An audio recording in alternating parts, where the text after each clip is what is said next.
E nós vamos falar sobre esperança. Isso que eu gostaria de conversar. A gente veio de 2 anos muito difíceis, né? Por conta de uma pandemia. Essa pandemia que pelo menos fez a gente pensar, né? Mas o mais legal da pandemia, a parte da situação trágica de que nós tivemos companheiros que desencarnaram, que ficaram doentes e que passaram por momentos muito difíceis, a parte dessa situação, existem pontos que a gente pode tirar talvez de positivo nela, né? Nós fomos convidados, acho que foi um convite da espiritualidade, aliás, não sou eu que digo isso, está lá no Livro dos Espíritos, quando fala sobre pandemias, né? Qual é o propósito dessas grandes pandemias, e Kardec discute muito isso de maneira muito interessante na Revista Espírita, mas, no mínimo, uma das coisas que a gente pode tirar é que os 7 bilhões de pessoas no mundo, mais ou menos, agora tem quase 8, sei lá, chinês se produz pra caramba, né? Então, tiveram que ao menos pensar sobre a morte. Porque até então muitas das pessoas vinham para essa vida e agem como se fôssemos imortais, não é isso? Se dedicando só ao dinheiro, aos bens, a determinadas coisas materiais, só isso. E de repente a gente foi convidado a pensar sobre a morte. É engraçado o ser humano, né? Os americanos dizem que só existem 2 certezas na vida, né? The death and the tax. Né? São só as 2 certezas. E são as 2 certezas que a gente não gosta. A gente ignora que elas existem, né? Mas a morte mais ainda, porque o tax vem todo ano e não tem jeito. Mas a morte, a gente fica distante disso, né? E a gente prefere não pensar nela. E a pandemia nos fez esse momento que eu chamo de memento mori. Memento mori era o seguinte: quando um grande general do Império Romano tinha um grande triunfo, uma grande batalha que vencia guerras e tal, ele recebia em Roma um triunfo. O triunfo era o reconhecimento, além de dinheiro, tal, terras, parari, parará, escravos, era um triunfo de reconhecimento do seu feito. E os romanos, de maneira espetacular, eles colocavam normalmente um escravo que seria morto ao final do triunfo, que era o chefe, muitas vezes, que guerreou com aquele general, preso do lado daquele general que passava no triunfo, falando para ele o triunfo inteiro: memento mori. Pense na morte. Então tudo isso aqui é passageiro. É isso que eles estavam dizendo. Memento mori. Pense na morte. Você está sendo com triunfo. Olha que genialidade dos romanos, né? Você está recebendo esse triunfo. Roma inteira está aqui parada para te ver. Roma inteira está aqui te ovacionando. Mas lembre-se da morte. Todos nós somos mortais. Ou seja, isso passa. E o que você vai levar daqui? Eu acho que a pandemia foi o nosso memento mori. O nosso memento mori em que nos convidou a pensar na morte. E eu acho que se existe um ponto positivo diante de diversas tragédias e pontos negativos, e eu não quero minimizá-los, é que a gente teve, enquanto humanidade, a oportunidade de pensar na morte. E pensar na morte é pensar também no que acontece depois da morte. É pensar na espiritualidade. É pensar na nossa finitude ou na nossa eternidade. E é isso que nos traz a esperança de que haverá um mundo melhor. O máximo que pode acontecer conosco é morrer. É o máximo. Mas como o Espiritismo nos fala que o espírito é imortal, o máximo que pode acontecer é uma passagem, um ciclo de vida e morte. Mas nessa consciência em que a humanidade começa a ter, porque foi levada a pensar na morte, também foi levada a pensar nessa esperança. Mas qual é a esperança? Bom, vocês já ouviram falar do mito da caixa de Pandora, sim ou não? Legal. O mito da caixa de Pandora, ele foi escrito a primeira vez, é um mito, então ninguém sabe quem escreveu, quem foi que criou, né? Mas Hesíodo, no seu livro Os Trabalhos e os Dias,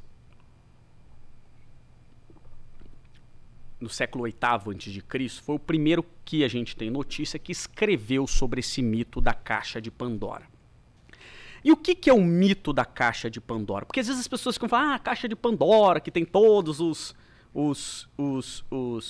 males do mundo, não é isso? Né? E às vezes as pessoas se limitam. Às vezes você pergunta o que é Pandora, os mais jovens vão lembrar só do negócio que toca música. Mas faz parte também, também, não está errado, né? Também. Mas, o que é a... Será que é a caixa... Nossa, agora eu fiquei pensando... Não, deixa pra lá. Minha mente é uma mente... doida, ela pensa em várias coisas, fica processando atrás, assim, né? O que será que significa o aplicativo Pandora, né? Fiquei pensando assim, né? Será que ele troca? Não, deixa pra lá. Bom, o fato é que esse mito nos traz a seguinte situação. Porque tudo tem um significado, senhores. Nada é à toa. Mas esse mito, ele é genial. Esse mito conta a história da criação do mundo. Em que Prometeu e Epiteu, que eram titãs, juraram lealdade a Zeus. Zeus, o grande Zeus, né? Zeus, todo mundo sabe quem é Zeus. E aí, houve uma guerra no Olimpo, uma coisa doida e tal, parari, parará. E os titãs... E aí você fala assim, cara, que coisa doida. Começou com titãs, né? E começou com titãs, uma coisa muito... Bom, mas o fato é que... Você deve estar falando assim, cara, é muito doido, né? Que será que ele estava usando antes? Eu estava fazendo aula, não estava usando nada, senhores. Eu usei antes da aula, né? O fato é que Epiteu e Prometeu juraram lealdade, ganharam a guerra em nome de Zeus. E Zeus falou, velho, eu estou modernizando. Falou, fica sussa, eu vou dar um presente para você. Vocês vão poder habitar o mundo. Legal ou não? Legal, legal. Esse era o presente que Zeus deu para Epiteu e Prometeu. Epiteu ficou responsável de criar os animais, tá? E ele criou os animais e pegou um dom de sobrevivência e deu um dom para cada animal. Cada animal tem lá o seu meio de sobrevivência. Um voa, outro é forte, outro tem dente grande, parari, parará. E Prometeu, quando foi fazer, ele tinha que fazer os homens, né? E aí ele falou, legal, vou ver o que tem aqui de característica boa para os homens. E não tinha mais nada, porque o Epiteu tinha usado tudo. Tinha usado tudo. Ele falou, cara, não sobrou nada para eu ajudar os homens a manter vivo e tal, né? Então eu vou fazer o seguinte, tive uma ideia. Tem uma coisa que vai fazer a diferença nisso tudo. Porque a gente é ruim pra caramba, se a gente for considerar enquanto espécie. Cara, a gente não corre mais que nenhum outro animal. A gente não enxerga melhor que nenhum... Até a mosca enxerga mais que a gente, né? A gente... Tudo é pior. Aí você fala, cara, não era... Biologicamente não era pra gente ter sobrevivido. O que... Né? E aí... Prometeu falou, vou dar fogo do Olimpo pros homens. O fogo, senhor, isso é um símbolo. Vocês têm que entender o símbolo que está por trás do símbolo. O fogo é o conhecimento. Toda vez que a gente fala em fogo na mitologia, além de ser algo que só, pelo que eu saiba, os homens que manuseiam, né? E tem esse contato. Além disso, é o conhecimento. E aí Zeus falou, não. O fogo é só para os deuses e semideuses do Olimpo. Não, senhor. Aí Prometeu falou, mas eu não tenho nada pra dar e tal. Ele foi lá e roubou o fogo. Olha que legal. Ele roubou o fogo e entregou pros homens. Aí Zeus ficou de cara, né? Falou, não. Você roubou o fogo? Ele falou, fiz. Falou, então, agora você vai ver. Prende Prometeu numa montanha. Ele fica acorrentado e todos os dias uma águia vem e come o fígado do Prometeu. Isso também tem um símbolo, mas não dá pra ficar explicando todos os símbolos. Mas come o fígado. Mas o pior não é isso, é que o fígado regenera. E ele regenera mesmo, né? Olha como esses gregos eram fantásticos. E aí, ele regenera toda a noite, mas não é tão rápido assim, então parem de beber. Bom, ele regenera toda a noite. E no dia seguinte ele sofre essa punição. Mas Zeus é fantástico, né? Ele resolve punir os homens também. Ele resolve punir os homens. Ele fala assim, não vai ficar impune, porque agora que vocês têm o conhecimento, tem o fogo, né? Não vai ficar impune. Eu vou fazer a mulher. Não é uma punição, não é essa a punição, senhor. A punição é a caixa de Pandora. Ele faz a Pandora, tá? E ele faz a Pandora e uma caixa. E ele diz assim, olha, eu, como bonzinho, mas era uma punição, é que ninguém sabia que era uma punição. Vou dar para vocês a mulher com esta caixa. Só que vocês não podem abrir. Beleza? Ó, a caixa era a punição, senhores. Só que não pode abrir. E os homens, então, pegaram e colocaram guardas dia e noite para impedir que as pessoas abrissem a caixa e tudo mais, parari, parará. E Deus fez a mulher também, mas com várias outras características, sim ou não? Muitas características boas, sim ou não? Sim, muitas. Inclusive a curiosidade. Embora o homem também a tenha, né? Porque a curiosidade é algo bom, senhores, vocês concordam? É uma virtude.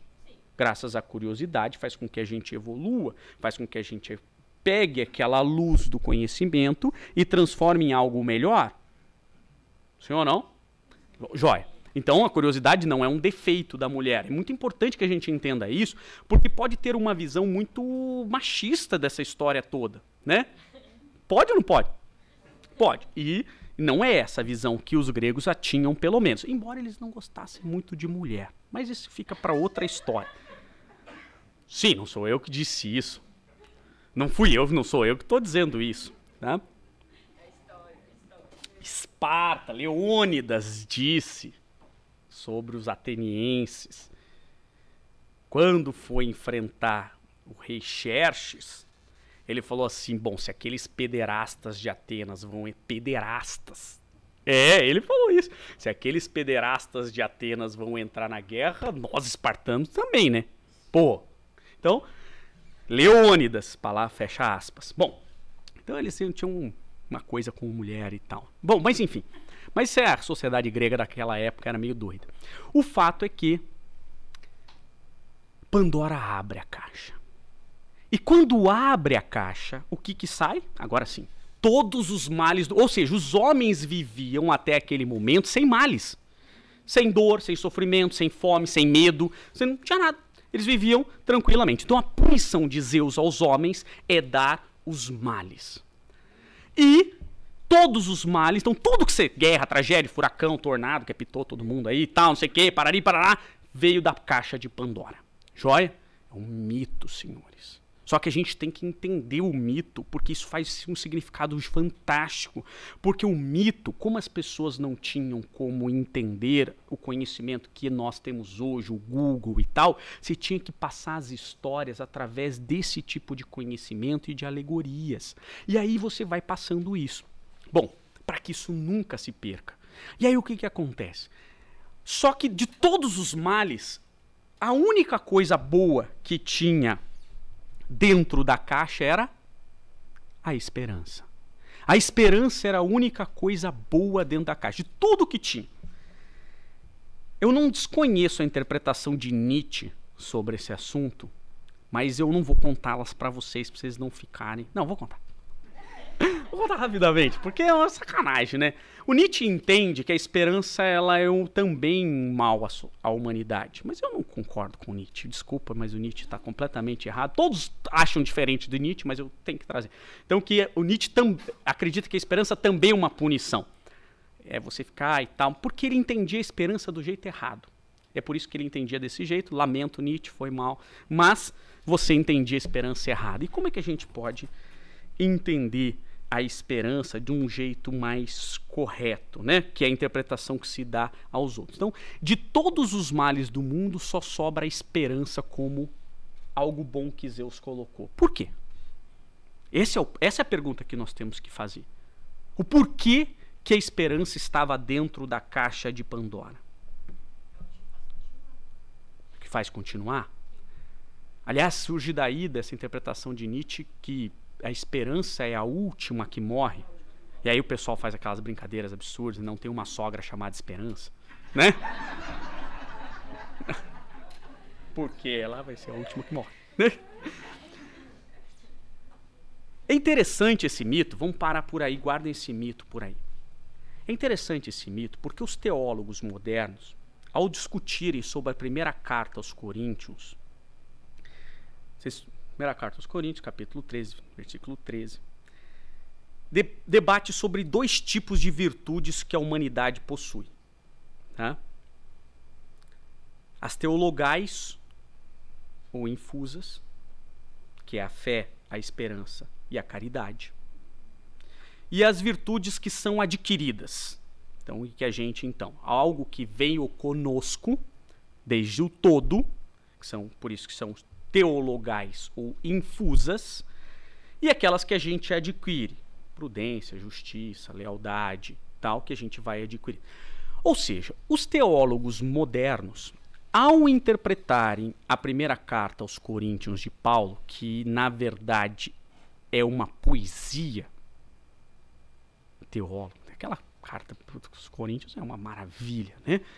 Que todo mundo conhece a primeira parte, a parte poética, mas acaba não vendo o resto, que é melhor do que a parte poética, mas enfim, deixa pra lá. O fato, vamos falar sobre ela mais adiante. O fato é que as virtudes teologais, na melhor interpretação, que é, como nós falamos, a fé, a esperança e a caridade, ou fé, esperança e amor, dependendo da tradução, elas são infusas porque Deus colocou em cada um de nós elas. Então, cada um de nós veio acoplado no nosso software espírito, já como BIOS, né? Existe BIOS ainda? Existe? Pessoal da tecnologia? Ok. Dentro da BIOS já está essas virtudes teologais. A fé, a esperança e o amor.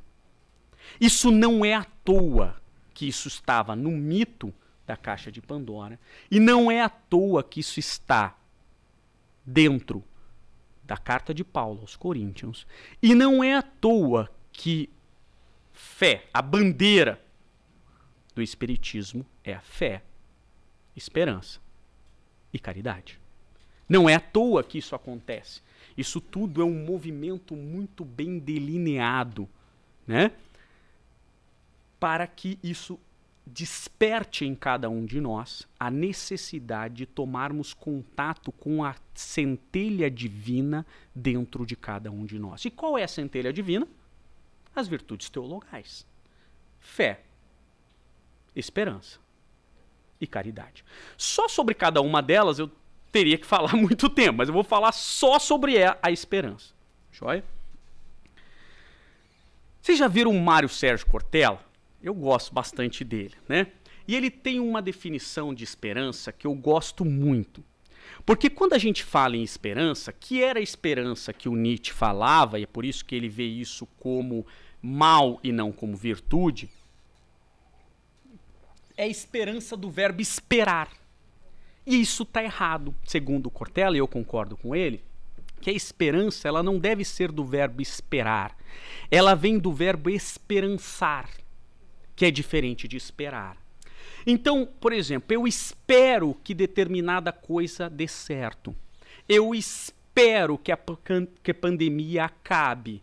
Eu espero que a minha vida tenha uma matinada, que eu vença aquela dificuldade. Eu espero que eu vença aquela doença. Mas a pergunta é, você espera do verbo esperar ou do verbo esperançar? Porque essa é a diferença. Porque quando você espera do verbo esperar, não é esperança, é espera. Você fica lá parado. Ah, eu espero que a pandemia passe. Eu espero que eu me saia. Mas você está tomando remédio? Não. E aí, então, você está esperando um milagre. E o Espiritismo vem nos contar que os milagres não existem. Leiam a Gênese, leiam o Céu e o Inferno, vocês vão ver que Kardec nos apresenta que os milagres não existem. Os milagres não são fatos extraordinários, são fatos ordinários. E que Jesus o fazia porque ele tinha um conhecimento que nós podemos adquirir. Então, se nós podemos adquirir, não é algo extraordinário e sim ordinário, ou seja, que vai acontecer. Agora, quando você espera do verbo esperançar, é ir atrás, é ir buscar, é você acreditar que as coisas vão dar certo e você ir atrás da solução. É você perseverar, é você ser resiliente com o problema, entender que aquela situação é um problema, mas acreditar que você pode mudar aquela situação. Isso é esperar do verbo esperançar.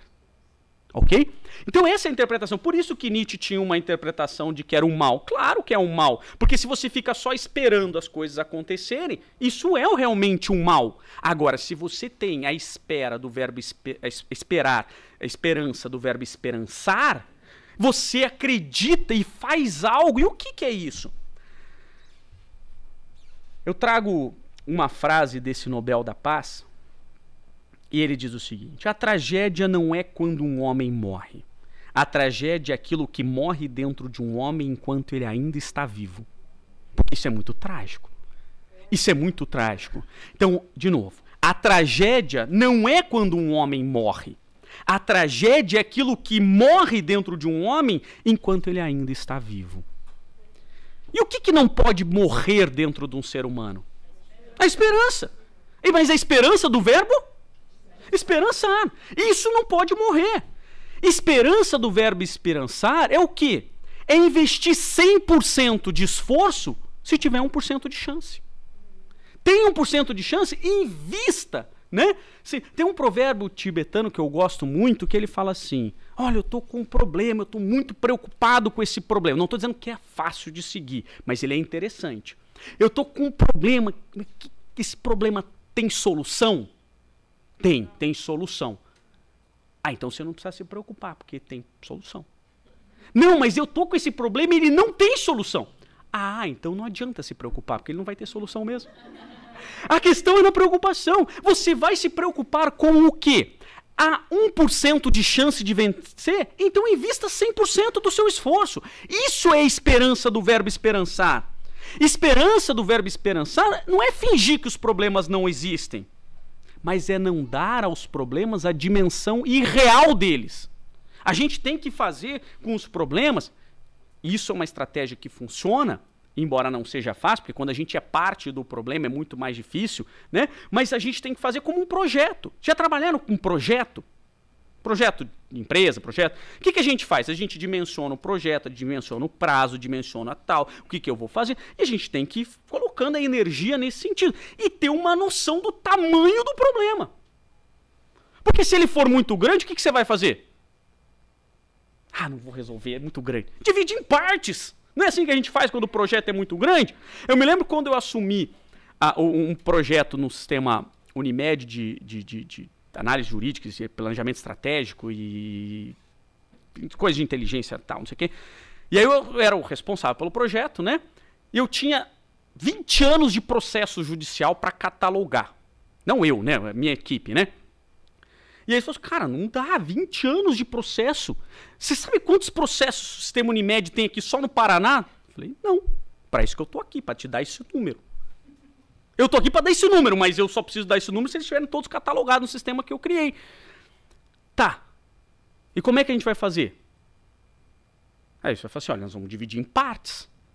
Vamos, nos primeiros tantos meses, eu vou trabalhar os processos na época lá, 2012, depois 2011, depois 2010, porque eu acredito que ativo, processo de 20 anos atrás, deve ter uns 2.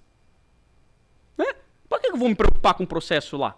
A não ser que seja muito valioso, mas o fato é que você tem que particionar, porque não dá para fazer tudo de uma vez. Então nós vamos delimitar dentro do nosso projeto. E por isso é a esperança. Vou conseguir vencer isso, mas não no prazo que eu gostaria.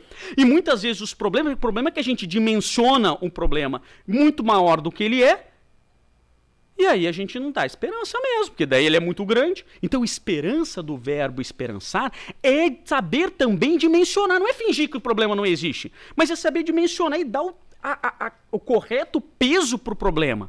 A correta dimensão e o tempo que a gente vai investir. Esperança do verbo esperançar é uma postura ativa em relação àquilo que, inclusive, pode nos perturbar. É uma postura... Então, isso aqui me perturba. Claro, tem vezes que eu prefiro fuga. A fuga é gostosa, né? Você vive numa fuga, né? Todos os problemas passam. Então. Mas existem momentos que você tem que sentar e falar, olha, eu vou sentar e vou resolver esse problema. Ou pelo menos vou tentar. Ou pelo menos eu vou dimensionar. Ou pelo menos eu vou chegar à conclusão que eu não vou resolver. Mas ele existe. Por exemplo, vou dar um exemplo que eu sempre falo. Eu acredito de verdade que o futuro da humanidade, ninguém vai comer carne. Ninguém vai comer carne. Isso é um processo que não sou eu que estou dizendo. Emmanuel. Emmanuel disse que vai chegar a um tempo evolutivo em que nós não comeremos os nossos irmãos em processo evolutivo. Eu decidi que não vai ser nessa encarnação para mim. Eu já dimensionei o problema, eu sei que existe um problema, eu sei que existe esse processo evolutivo, mas nesse ponto eu decidi que nessa encarnação eu não vou vencer. Não, eu estou muito longe. Eu vou investir em outros pontos que eu acho que eu posso dar conta. Mas isso não muda o fato de eu não admirar as pessoas que já venceram, eu admiro. Eu só decidi que nessa encarnação eu não vou fazer. É uma postura, né? Vocês acham que não me perturba? Me perturba. Sério, tô falando sério, não é uma... Me perturba quando eu realmente quero comer um bife. Mas eu me perturbo por uns 2 segundos. Tá? Daí depois eu passo a perturbação.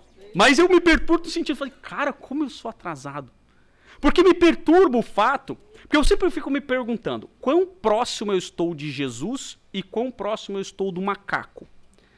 E me perturba o fato de saber que eu estou muito mais próximo do macaco do que de Jesus, obviamente.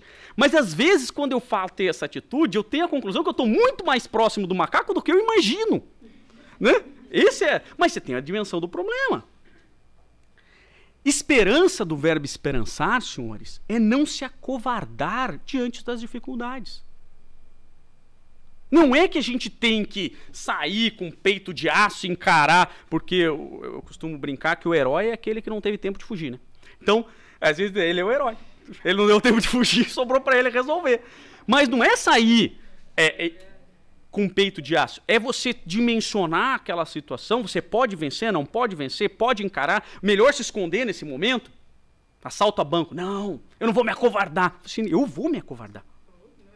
Né? Eu vou me acovardar. Mas aí a gente tem que ter a noção. O que eu posso fazer? Qual é o limite que eu posso fazer dentro da minha vida? Né?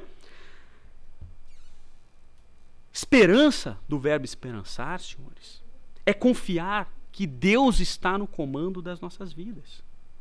Que existe um futuro melhor. Porque nós temos 2 opções. Só existem 2. Eu acredito em Deus ou não acredito em Deus. Tem outra? Não tem. Você pode falar, não acredito em Deus e pronto, beleza. Eu não concordo com você, mas beleza também. Né? Não faz sentido a sua ideia, mas beleza também. Né? Se você acredita em Deus, aí só existem 2 opções. Deus é ruim ou ele é bom. Eu sou meio binário, né? Eu sei, eu meio... Mas vocês concordam comigo? Deus não pode ser mais ou menos. Mais ou menos sou eu. Às vezes bem para menos, às vezes um pouco para mais, mas normalmente bem para menos. Mas Deus não pode ser mais ou menos. Ou ele é bom ou ele é ruim. Concorda comigo ou não? Tem outra opção? Eu também acho que não. Eu posso acreditar que Deus é ruim, um carrasco que pune as pessoas, que fica sentado num trono. Você fez aquilo, agora você vai ter essa doença para sempre. Posso, não posso? É um jeito de ter a visão de Deus. Existem muitas pessoas que têm, e infelizmente muitas pessoas têm. Eu posso ter a visão de Deus, que Deus é um Pai misericordioso e que ele sempre vai trazer justo e misericordioso, que é a grande dificuldade, e que ele vai preparar algo sempre melhor. Isso é esperança, essa é a confiança em Deus. Porque quando a gente fala em fé, eu tenho um problema com a fé. Porque a pessoa fala, você acredita em Deus? Fé não é acreditar. Fé é confiar. Fé vem de confiare. Tanto que você... esse aqui é o meu fiador. Quem que é o fiador? Aquele que vai pagar a conta se você não pagar, não é? Você confia que aquele cara vai pagar a conta. Você que não confia que o cara vai pagar. Mas tudo bem, aí cada um é fiador se quiser. Mas o fato é que ser fiador é confiança. Confiar que, caso a pessoa não pague a conta, o outro vai pagar. Por isso que ele é o fiador. E Deus, a fé em Deus não é a fé no sentido de acreditar em Deus. Você acredita em Deus? Não. Eu tenho certeza que ele existe. Agora, eu confio que ele está fazendo algo melhor para mim, mesmo que não pareça. O que não significa que a gente não questione. Não questiona? Vocês questionam Deus? Não questionam? Putz, eu molero com ele. Às vezes eu falo, pô, tá de sacanagem, velho. Juro que é tudo de uma vez. Não dá para dividir em 2 encarnações. Eu negocio, vocês não negociam, Deus? Não pede para dividir o problema em 10 vezes sem juros, igual o caso Bahia? Eu faço. Orra! Às vezes eu tenho uns arranca-rabo com ele e falo, cara, meu nome é Ayrton Lourenço, tem outros Ayrton no mundo. Você tem certeza que é todos esses problemas para mim? Não tem outro Ayrton aí, não? Eu sei que o Senna já morreu, mas... Porra, vocês não estão errando o nome, não? Não dá para fazer um compliance aí, não? Pô! É confiar que Deus está fazendo o melhor, embora às vezes a carga esteja pesada. E às vezes está pesada, não está? Ou é só na minha vida que está pesada? É na de todos nós, porque nós estamos no mundo de provas e expiações. Então vai todo mundo estar com a carga pesada. Esperar, confiar em Deus é confiar que Ele está fazendo sempre o melhor para a gente. E é por isso que eu quis falar sobre esperança, porque o evangelho de Jesus é um evangelho eivado de esperança, senhores. O tempo todo são lições de esperança, mas não esperança do verbo esperar. Esperança do verbo esperançar. Esperança no sentido de que tudo vai ser melhor, de que tudo está nos desígnios de Deus para o melhor da nossa vida, por mais que isso não possa parecer, por mais que todos os fatores possam parecer que está diferente. E o Espiritismo na mesma toada. O Espiritismo, ele vem trabalhar a respeito da esperança nesse sentido, na esperança de um mundo melhor prometido por Jesus Cristo. Ele também vem nos trazer essa esperança. E o Evangelho é cheio de lições de esperança, mesmo que às vezes você olha que parece que está tudo errado. A manjedoura é uma lição de esperança, senhores. Porque quem que você ia botar fé? Vamos lá. Vamos falar disso. Vocês não conhecem a história agora. Ignorem a história. Você tem 2 caras que vão reinar e colocar o mundo de Deus na terra. Um cidadão que morreu numa manjedoura, filho de uma mãe meio solteira, meio estranho lá, que nem é filho do cara que era o cara que assumiu, parari parará, que tava andando lá num burrinho e tal, não conseguiu encontrar pouso, foi lá pra manjedoura e tal, nasceu no meio dos bichos e tal, pobre pra caramba. Galileu, senhores. Porque uma coisa é você ser judeu, outra coisa é você ser Galileu, senhores. Pelo amor de Deus, né? Vocês sabem o que é ser Galileu, né? Aliás, os críticos de Jesus falavam assim, ah, você é do Nazareno, lá, aquele Galileu. A Galileia era um lixo, era um deserto, uma coisa horrível, né? Uma panela de pressão, um calor desgraçado. É, senhor, Galileu. Tipo, o cara é uma escória da humanidade, dos judeus. Ou vocês acreditarem, se vocês botar a ficha, esse é o cara que vai aqui salvar o mundo. Ou o cara que nasce no filho de um rei, o imperador, rico, com todo mundo servindo. Quem que a gente ia botar as fichas? Enquanto, se a gente não soubesse da história, né? E aí, o evangelho é essa lição de esperança, do verbo esperançar. É nesse cara, Jesus veio na manjedoura para mostrar pra gente o quê? Que não importa da onde a gente venha, não importa da onde a gente nasce, o lugar que a gente nasce, palácio, um casebre, uma casa própria, uma casa alugada, isso não é relevante. O que importa é o que somos onde nascemos. Essa é a diferença. Porque o evangelho de Jesus, ao contrário do que pensava, eu já falei muito sobre isso, até os apóstolos e muitos cristãos pensam até hoje dessa maneira, que ele vai ser imposto goela abaixo. Assim pensou Pedro, Paulo de Tarso, Judas pensou dessa maneira. Que era dar o golpe de Estado, colocar Jesus no poder e Jesus enfiar a goela abaixo. O evangelho não se transmite assim. E Jesus veio nos falar que o evangelho de Deus é Deus no coração dos homens e se transmite palmo a palmo, coração a coração, e não imposto. Então, essa é a lição da manjedoura. Não importa de onde a gente venha, se você confiar em Deus, seja o melhor que você pode ser aonde você nasce, aonde você está. Essa é a lição. É uma lição de esperança. Por quê? Porque se fôssemos apostar nossas fichas, não apostaríamos nenhuma aqui. E esse cara mudou o mundo. E vai mudar cada vez mais. Vindo de uma manjedoura e de uma mãe solteira. Sim ou não? Ou vocês acreditam no anjo Gabriel, gravidez? Senhores, Virgem Maria. Virgem Maria, né? Senhores, o Espiritismo nos convida a pensar racionalmente. Não dá para colocar sementinha por obra divina. Quer dizer, Deus poderia até fazer, mas aí ele seria o Deus falho. E não é esse Deus que eu acredito. Porque se Deus precisa operar milagres, ele precisa revogar as suas próprias leis. E se ele precisa revogar suas próprias leis, suas leis não são perfeitas. E se as suas leis não são perfeitas, Deus não é perfeito. Então, eu não posso acreditar em milagre. Ou aquilo aconteceu e existe uma razão de acontecer, uma forma correta, justa e certa de se explicar aquilo que aconteceu, ou então Deus revoga suas próprias leis e não é o Deus que eu acredito, não é o Deus que eu confio. Isto não significa que todos os dias das nossas vidas Deus não pode operar, entre aspas, verdadeiros milagres. Sim ou não? Entre aspas. Mas ele não opera só para Jesus. Ele opera para todos nós. E se tivermos merecimento. Isso é a confiança. Essa é a confiança que Jesus veio nos trazer. No livro A Boa Nova, de Humberto de Campos, psicografia de Chico Xavier, Humberto de Campos nos conta, mais uma vez, uma história muito legal, né? Jesus já era um cara meio pra frentex. Eu sei que a Bíblia tem muito pouca história de como que Jesus criança. Mas o Espiritismo tem muita coisa assim que você consegue pincelar o que era o Jesus menino.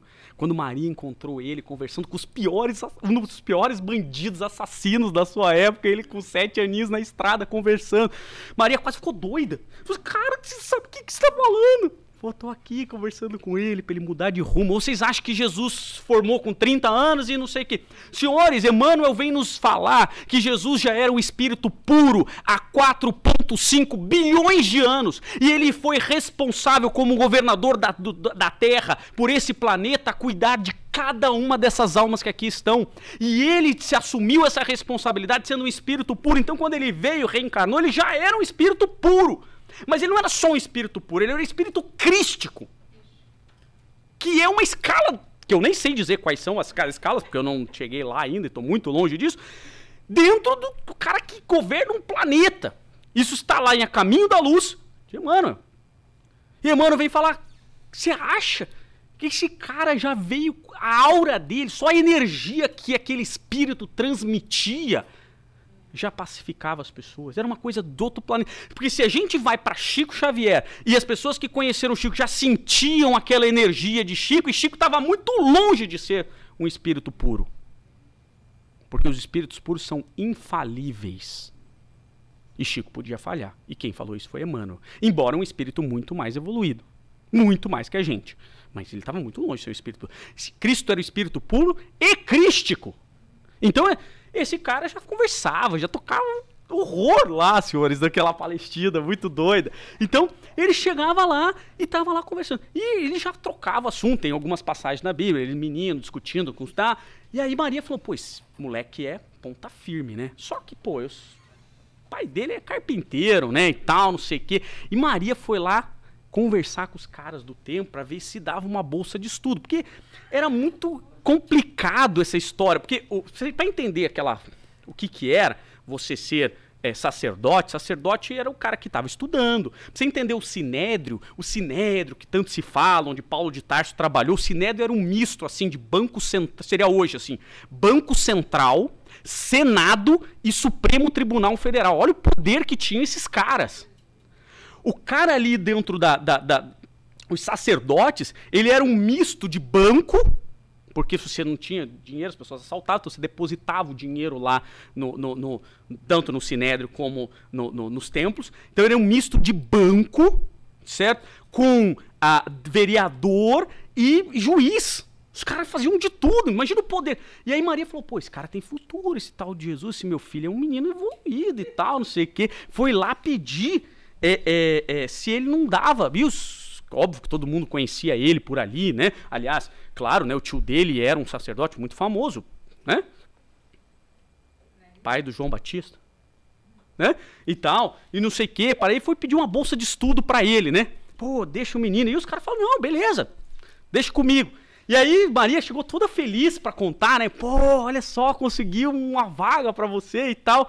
E aí ele vira para Maria e fala assim, mulher, eu não tenho dado testemunho da minha fé?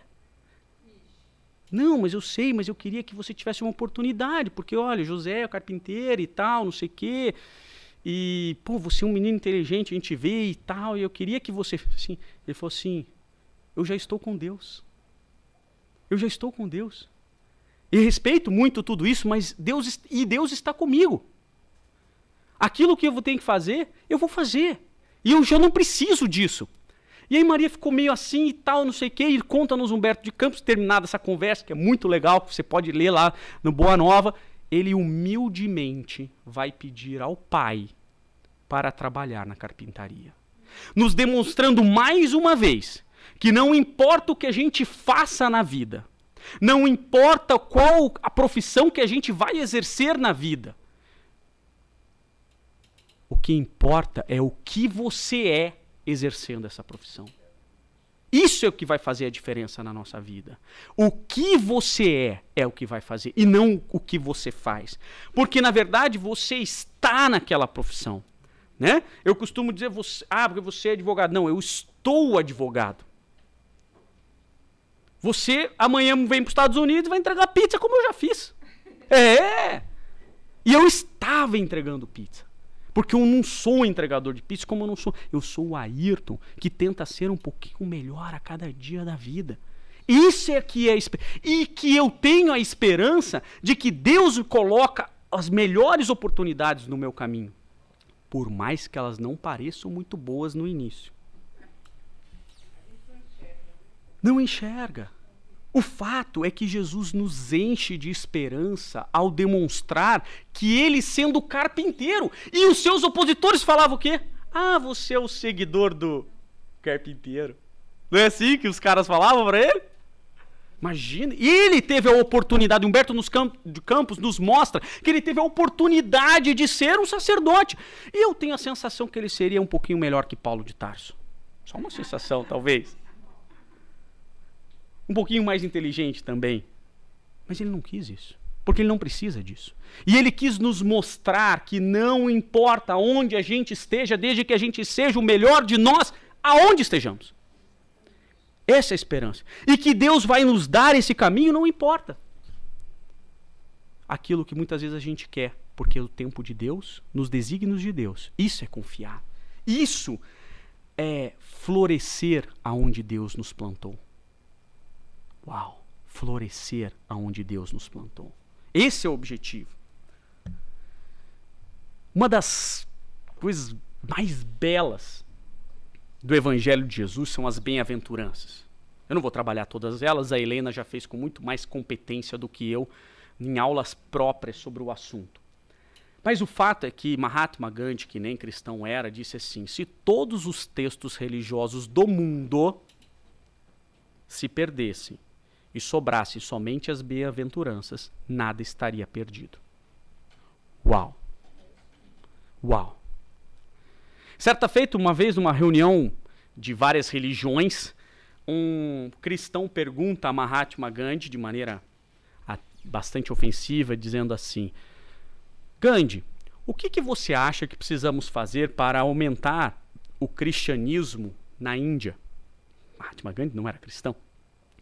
E Mahatma Gandhi vira para ele e diz assim: praticando o cristianismo. É um jeito bem legal, né? De aumentar o cristianismo. Não é pregando mais, é praticando mais. É praticando mais o cristianismo. E as bem-aventuranças vêm nos mostrar essa lição de esperança. As bem-aventuranças, ele é um resumo do Evangelho de Jesus. Se você compreende as bem-aventuranças, você vai compreender todo o cristianismo estruturado ali nas bem-aventuranças. Desde que você compreenda profundamente, né? E se você compreender profundamente, você vai ver que é uma lição de esperança. Esperança num mundo melhor. Num mundo para as pessoas, mas melhor para aqueles que pratiquem o melhor. Ou pelo menos tentem, né? Então, e é um degrau. Aí a Helena vai explicar o que é esse degrau cada vez que você vai crescendo, como se fosse uma escada, você vai praticando cada uma das bem-aventuranças. Mas o fato que as bem-aventuranças, essa lição de esperança, e o Espiritismo na mesma toada, é essa promessa de esperança, essa promessa de Jesus de esperança num mundo melhor. É isso que o cristianismo e o Espiritismo vêm dizer. Santo Agostinho diz assim: a esperança tem duas filhas, lindas, a indignação e a coragem. A indignação nos ensina a não aceitar as coisas como estão, e a coragem mudá-las. Isso é espetacular. Quando você olha para aquilo e você tem esperança de que tudo pode melhorar, você tem que ter em mente que duas coisas, dois filhos têm que estar lá. Você tem que se indignar. Eu sou uma pessoa indignada. Quem me conhece sabe que eu sou indignado. Não sou? Eu sou indignado. As coisas que me tiram do sério, elas me deixam indignados. Eu sou assim, eu tento ser educado, mas eu sou indignado com algumas coisas. Às vezes eu não tenho a coragem, mas eu estou trabalhando nisso. Mas aquilo que eu posso fazer dentro dos meus é a indignação para não aceitar as coisas do jeito que elas são. A não ser que sejam boas coisas, aí você tem que aceitar. Mas a coragem para mudar. A coragem para fazer a diferença na vida, na sua vida e na vida das pessoas. Isso é esperança. Isso é esperança na lição de Santo Agostinho. Fé, amor e esperança. Lembra que nós falamos das virtudes intrínsecas? Mas agora permanecem três coisas: a confiança, a fé, a esperança e o amor. E o maior delas é o amor. Uau! Esse Paulo de Tarso era uma coisa doida, né? Ele teve que matar muito cristão para virar isso aí, né? Mas ele mudou e fez, né? Também matou muito cristão. Mas leiam Paulo e Estevão. Que livro maravilhoso, senhores. Estuda com a gente nas quartas-feiras. Uau! É de tirar o fôlego. É de tirar o fôlego. Sem sombra de dúvidas. Assim, na minha opinião, é o livro mais belo que eu conheço do Espiritismo em geral. De beleza. É uma coisa maravilhosa. Paulo e Estevão. De Emmanuel. Quartas-feiras nós temos o estudo, tá avançando, ele já converteu, está no metade da conversão em Damasco, mas tem tempo ainda de ver muita coisa. Porque antes eles... Hã? Tá vendo Jesus agora. Acabou de ver. Quer dizer, ele viu e ficou cego, né? E quem não ficaria? Esse símbolo é maravilhoso, mas não dá para explicar isso. Cara, quando você vê a luz, você só pode ficar cego. Porque você tem a noção da sua pequenez. É esse o símbolo. E aí você tem que conquistar a visão. E é por isso que ele vai conquistar. Enfim, vamos lá. E aí ele vai conquistar até chegar no ponto onde ele faz isso. Ele faz essa carta aos Coríntios até e depois ele chega depois fala assim: cara, já não sou eu que vivo.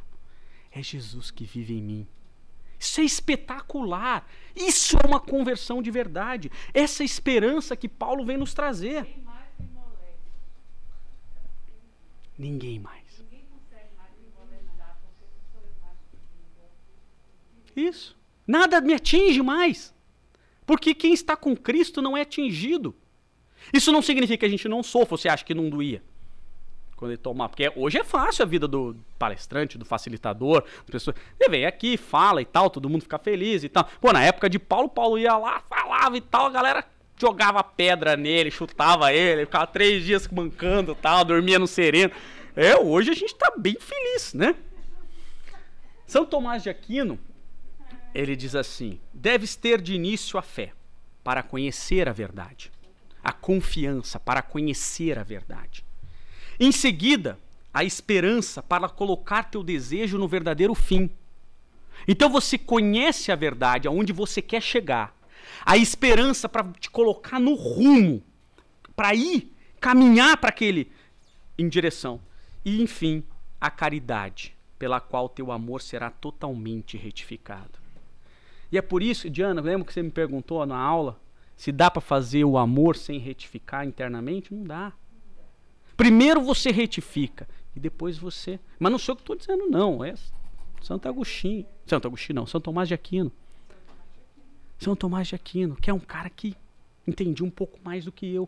E ele fala isso. Porque assim, na caridade é que a gente vai se retificando. Mas para isso a gente tem que ter a esperança de um mundo melhor, de um norte, aonde que eu vou chegar. Eu conheço o paraíso, eu miro no paraíso e eu trabalho para chegar lá. É isso que significa. Essas são as 3 verdades intrínsecas. É isso que estava lá no mito. É por isso que eu falei do mito da caverna, que depois vem se desenrolando. Isso não foi à toa. Mito das cavernas? Não. Mito de Pandora. O das cavernas também. O das cavernas também, mas isso é uma outra coisa. Da luz desse. Exatamente. Quando a gente via como sombra. Aliás, foi a mesma coisa que Paulo fala, né? Antes eu via como num espelho. Agora eu tenho a noção do todo. Na mesma carta aos Coríntios. E o que é ver como um espelho? Você sabe como é que era o espelho da época? Era feito de latão, você não enxergava nada, era um troço embaçado. Era feito assim, não era esse espelho bonitinho que a gente tem hoje. Por isso que ele via como um espelho, ele via torto, ele via errado, né? Mesmo o melhor espelho hoje a gente vê torto, não vê? Não é o contrário, o espelho? Visão espelhada, né? Mas aí Jesus diz assim: e eu rogarei ao Pai, e ele vos dará outro consolador, para que fique convosco para sempre. Imagina, os apóstolos estavam lá desesperados. Jesus ia morrer. Ele ia morrer, ia acabar. Você imagina que desespero você chegar e falar, cara, porque todo mundo sabia, Judas sabia, não pense que Judas era o cara que traiu Jesus, que odiava Jesus. Judas amava Jesus, senhores. Só que ele amava do jeito torto. Ele amava do jeito errado. Pedro amava Jesus, mas ainda não tinha internalizado o evangelho dentro do seu coração. Porque era impossível não amar Jesus, senhores. Era impossível. O cara era um espírito puro. Você só se chegar a ele, você podia odiar ele. Pôncio Pilatos até deu uma balançada ali a história. Pôncio olha pra ele e fala, velho, eu lavo minhas mãos, não quero matar esse cara não. Pô, se quiser matar, mata vocês. O cara que tinha o maior poder, ele tinha o poder de Roma nas mãos dele. Ele era Roma. Ele era só virar para Jesus e falar, mata esse cara, que esse cara tá enchendo meus picuá. Era só assim, ele podia falar isso. Mas daí ele olha pro cara e dá aquela... Fala assim, eu não vou, eu lavo minhas mãos. Fala assim, mas por que Pôncio Pilatos não salvou ele? Porque a gente também... Porque primeiro Pôncio Pilatos era um traste, né? Mas enfim, muitos eram traste também naquela época. É normal ser traste. Bom, mas leiam o livro 2000 anos atrás, a gente vai ver o Pôncio Pilatos na visão dele, né? Que ele era. Bom, mas o fato é que, enfim, você vai pegar lá o Pôncio Pilatos, até ele, que era um traste e que tinha todo o poder, olhou para Jesus e deu uma abalada. Imagina o que eram as pessoas que desejavam amar aqueles... Era impossível não amar Jesus. Era impossível, porque ele era o amor. Por isso que quando a gente fala que Jesus é Deus, é óbvio que é a personificação, não o Deus criador. Mas é o máximo que a gente ia conseguir chegar perto de Deus. Cara, o cara que virava pro aleijado e falava, velho, levanta e anda. E o cara levantava e andava. Porque esse é o negócio. Você fala, não tem como... Qualquer pessoa, por mais cético que fosse, olhando aquilo e falar, ou um dos caras tá fingindo, ou a bagaça é séria. Só que o cara era aleijado desde sempre. Porque todo mundo conhecia o aleijado. Então você fala, cara, não tem como você, é impossível você não amar Jesus. Mas o fato é que o cara tava morrendo, e ele ia sair, ia ficar desesperado e tal. E ele fala, fica susse. Fica susse. Jesus dá esperança pra gente, é isso que ele tá falando, fica susse. Eu vou pedir pro meu pai. E ele é meu pai. Só que é pai de vocês também. E esse é a diferença de Deus que ele veio apresentar pra gente. E eu vou pedir pra ele mandar um outro consolador. E esse cara vai chegar e vai ficar com você pra sempre. Não é ele aparecer depois, porque ele aparece depois é a interpretação equivocada. Porque ele não fica pra sempre, embora Jesus fique pra sempre também, né? Mas quando vier o Consolador, que eu da parte do meu Pai vos hei de enviar, aquele Espírito da verdade, que procede do Pai, testificará de mim. Então, quando eu vier a esse Consolador, que eu da parte vou pedir, né, e vou falar com o Espírito da verdade para enviar, fica susto que ele vai testificar em meu nome. E aí veio, não veio? Veio. Veio esse cara. Só que pensem, às vezes o Espírito ele tem uma falsa noção dizendo assim, porque nós somos o Consolador prometido. Nós. Não somos, senhores. Não somos nós.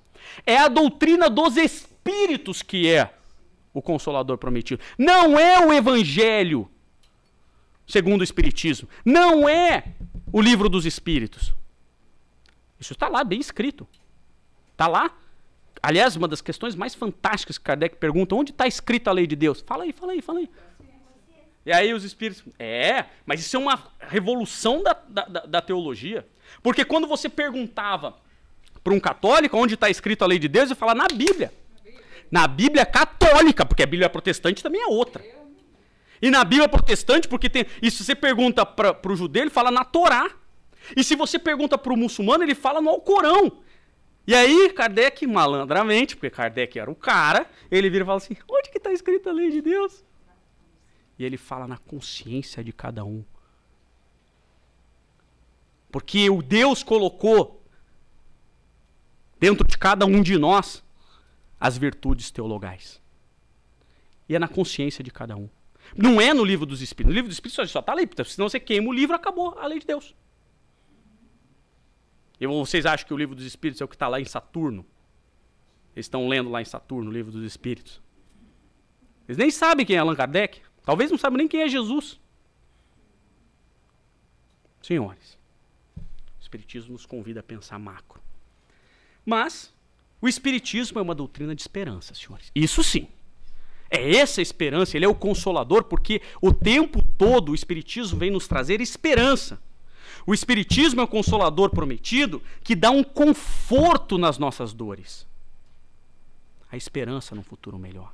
Agora, o Espiritismo não tira a dor de ninguém. O Espiritismo, Jesus Cristo falou isso. Eu vou mandar para vocês um anador prometido. Foi isso que ele falou? Ou ele mandou um consolador? Porque o anador é que tira a dor, não é? Não, ele falou consolador. Que é diferente. Ele te consola na dor. O anador, ele vai tirar a dor. E o Espiritismo não vai tirar a dor de ninguém, senhores. Porque não há nada que a gente possa fazer para uma mãe que perde um filho que possa tirar aquela dor. Não há nada que a gente possa fazer para uma pessoa que perca, pessoa que ama, que possa tirar aquela dor. Através de uma doença, através da morte, não há nada. No máximo a gente pode consolar aquela mãe e dar um abraço e falar: somos espíritos imortais e ninguém morre. Todos nós nos reencontraremos daqui a pouco. E a prova disso está aqui na comunicabilidade com os mortos, na comunicabilidade com os espíritos. E esta dor, eu te garanto, ela vai passar. E ela vai passar quando você reencontrar essa pessoa que você ama. Isso é ser consolador, senhores. Isso é ser consolador. Se existe uma máxima que nós, enquanto espíritas, temos que fazer, é falar para todas as pessoas que somos espíritos imortais. e que nós temos a eternidade para nos reencontrar com as pessoas que nós amamos e com as pessoas que a gente ainda não amamos. Porque nós vamos ter que reparar. Então é isso. Isso é a paz de espírito que o Espiritismo vem nos dar. Para suportar essas vicissitudes. Para tornar essas vicissitudes um pouquinho mais leve. É o conforto nos momentos difíceis. Diante da certeza, a certeza absoluta e inegável na continuidade da vida. Essa é a esperança que o Espiritismo nos traz.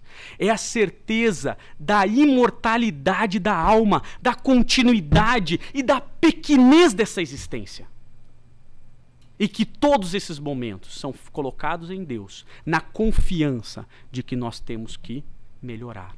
Até mesmo os momentos mais duros, os momentos mais difíceis, nos momentos em que nós somos testados ao máximo, isso nos traz Kardec, no Evangelho segundo o Espiritismo, que todas as nossas dores servem para nos aprimorar, servem para nos melhorar, servem para nós repararmos os equívocos dessa vida ou os equívocos do passado. O Espiritismo, então, não vai tirar essa dor, mas ele vai dar essa certeza. Ele vai nos consolar. É por isso que o Espiritismo nos dá subsídios para melhor compreender a esperança, a fé em Deus, essa esperança. Na perspectiva do quê? Que o Espiritismo fornece uma dimensão realista da vida futura.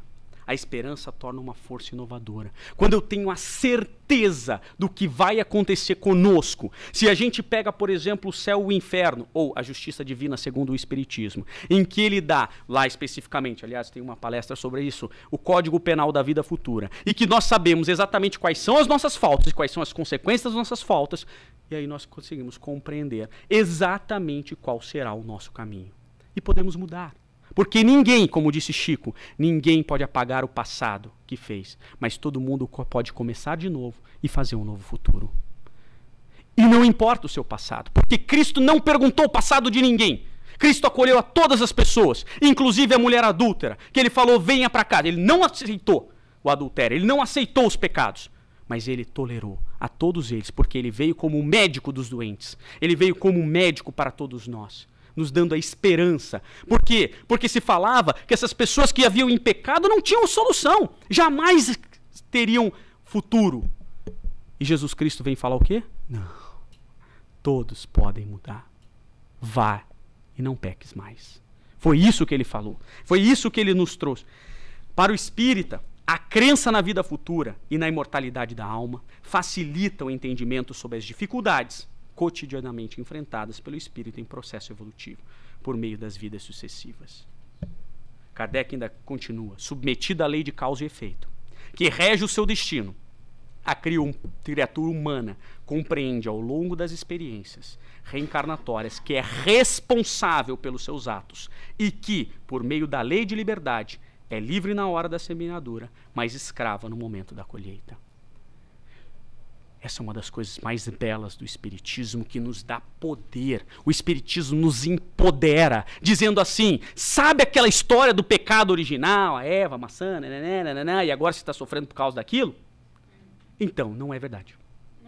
Não existe o pecado original, embora essa história seja muito importante, muito bacana, tem uma mitologia interessante em cima disso, mas, então, parabéns, você é responsável por todo o seu louro e por toda a sua queda.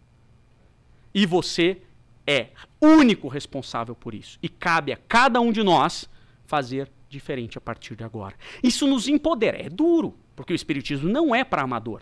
O Espiritismo é muito mais fácil. Eu sempre falo, eu tenho umas saudades do demônio, senhores. Se tem alguém que eu tenho saudades, é o diabo, senhores. Tenho. Porque antes era tudo culpa dele.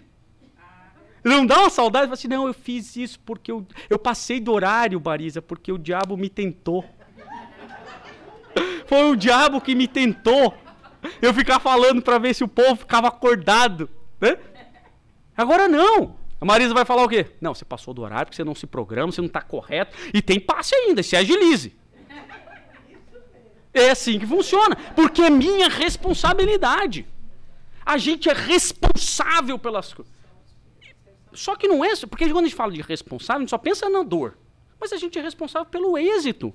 Porque se estamos melhorando e buscando essa melhora, somos também responsáveis. Isso é ótimo. Essa é outra coisa que eu amo no Espiritismo. Acabou o Salvador. Cristo não é o Salvador que veio aqui. Todas as religiões falavam, agora eu vou tirar o pecado do mundo. Mágica. Porque a gente espera mágica. Não. Ele vem nos empoderar e falar, não, você quer um mundo de regeneração? É isso que você quer? Faça por onde?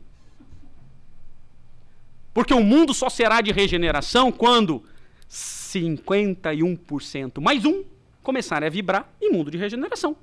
E ainda não vai ser um passo de mágica, vai ser aquela transição para e passo, paulatina, né? Paulatinamente, né? Não tem nada a ver com Paulo de Tarso. Tem a ver com Paulo, um pretor romano que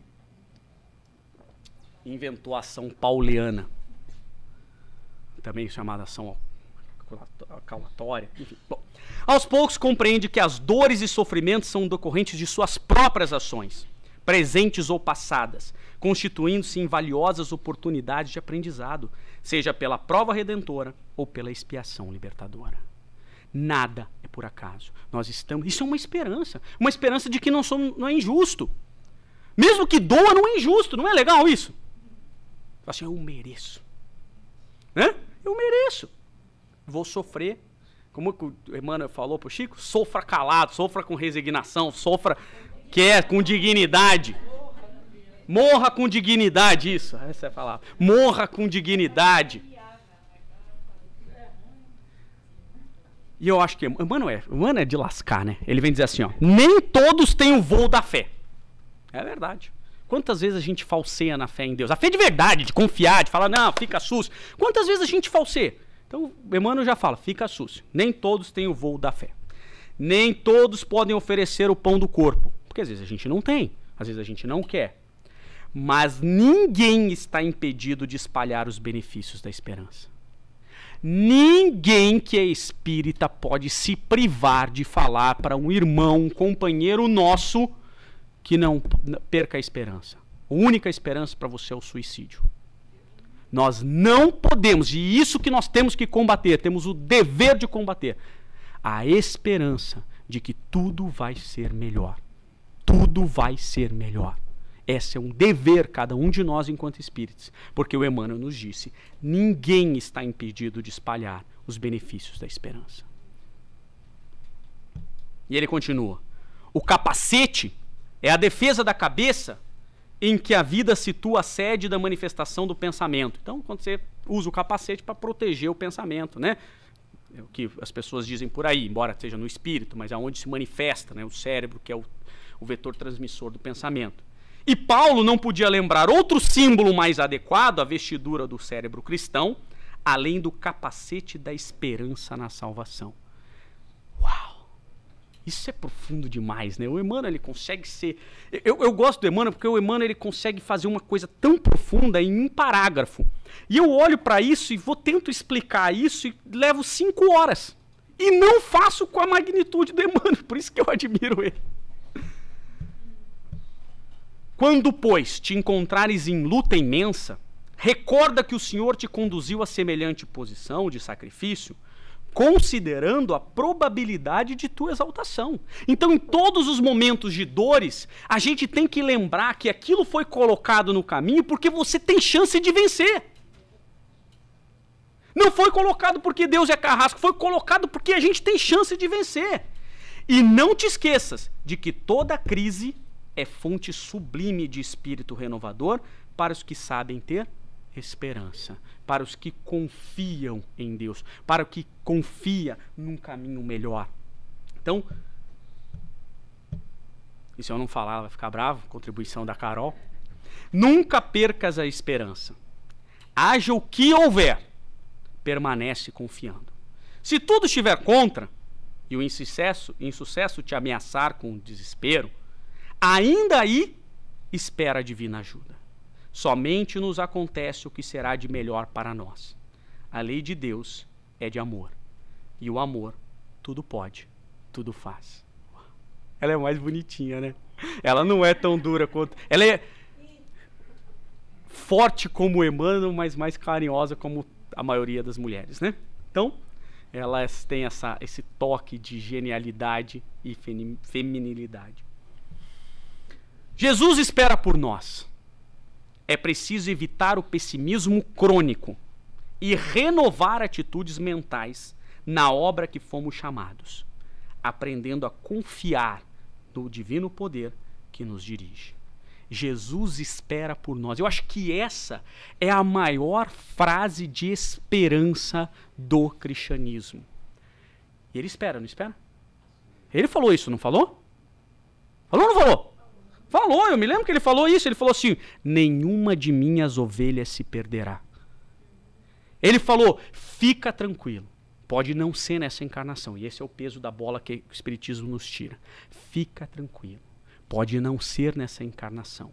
Pode não ser na próxima. E pode não ser nas próximas 10. Mas nenhuma de minhas ovelhas se perderá. Isso ele garantiu. E se Jesus garantiu, ele deu o seu ar de fiador. Ele garantiu, ele é nosso fiador. Vocês já pensaram por essa perspectiva que Jesus é o nosso fiador? Ele falou assim: cara, eu garanti que nenhum dos 7, 8, 20 bilhões de almas que estão sob minha responsabilidade vai se perder. Mas que também ninguém vai ser salvo até pagar o último centil. Ele também falou que não vai ser de graça. Não é de graça que ele vai.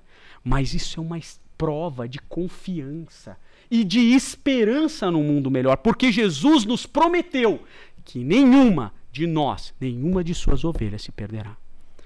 E é nesse espírito, é nessa esperança, no Evangelho de Jesus, é que nós temos que pautar a nossa vida. Então, quando vier as vicissitudes, quando vier as dificuldades, quando vier as alegrias, quando vier a pandemia, quando vier... É nessa confiança de que estamos sendo guiados. Este planeta não é um ônibus desgovernado. E ele está sendo dirigido pelo melhor condutor que poderia sê-lo. Chama-se Jesus de Nazaré. Ele está no comando dessa grande nave. E não é a primeira vez que ele passa por pandemia. Fica susse, ele tem experiência nisso.